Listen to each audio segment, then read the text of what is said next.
গুরুদেব থাকলে জীবনে অসম্ভব পরিণত হয় সম্ভবে, অবাস্তব রূপায়িত হয় বাস্তবে। শুনতে হয়তো লাগতে পারে গল্পের মতন, কিন্তু এ হলো গুরুদেব শ্রী শ্রী রবিশঙ্করজির মার্গদর্শন এক নিতান্ত সাধারণ ভক্তকে। আজকের গল্প একটি ফোন নম্বর। এক সময় ফোন নম্বরটা হয়তো মোবাইলেই ছিল, বুঝলাম সেটা কণ্ঠস্বরটি শোনার পরে। দূরের ফোন, বছরখানেক আগেও এখানে হতো এসটিডি কল। অজান্তেই মুছে গিয়েছিল নম্বরটি। ফোনটা না আসলে হয়তো বুঝতাম না সেটা কোনো দিনই। এক দুটো কথা হতেই বুঝে যাই ফোনটা জরুরি ফোন, আর্থিক সাহায্যের জন্য ফোন। সাহায্যের ইচ্ছে সবসময় মনে থাকলেও মাঝে মাঝে আর্থিক অসঙ্গতির জন্য পড়ে যাই বেশ চাপে। একদিন, দুদিন, 3 দিন পরপর একই কথা, কোভিডে তোমার কাকিমা আর ভাইকে বাঁচাতে গিয়ে আমি নিঃস্ব। আপনজনেরা অনেকেই মুখ ঘুরিয়ে নিয়েছে, কিছু করো।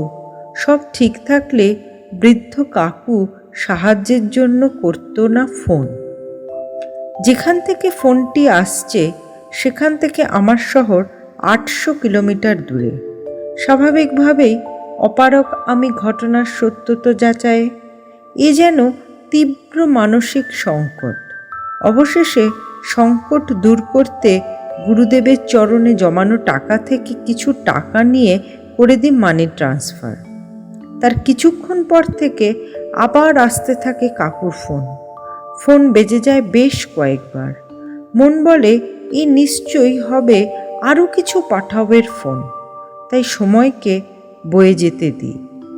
বিকেলের দিকে ফেসবুক ঘাঁটতে ঘাঁটতে চোখ পড়ে যায় গুরুদেবের একটি মেসেজে, যেখানে লেখা just do service, don't think too much. বেশি ভেবো না, সেবা করে যাও। গুরুদেবের বাণীটি দেখে আমি বেশ অবাকই হয়ে যাই। এমন সময় আবার কাকুর ফোন আসে। এবার আমি কথাটি বলি। ফোনের অপর প্রান্ত থেকে ভেসে আসে, মা রে, খুব উপকার হলো। এ ঋণ আমি কোনোদিন ভুলব না। এবার আমি তোমার কাকিমা আর ভাইকে ডাক্তারের নির্দেশ মতন প্রোটিন খাবার কিনে দিতে পারবো। ব্রাহ্মণ সন্তান হয়ে আমি তোমায় আশীর্বাদ করি, জীবনে বড় হও, সবাইকে নিয়ে সুস্থ থাকো, ভালো থাকো। এরপর আমার চোখে নামে জল, মনে অনাবিল আনন্দ, অনুভবে আসে গুরু কৃপা।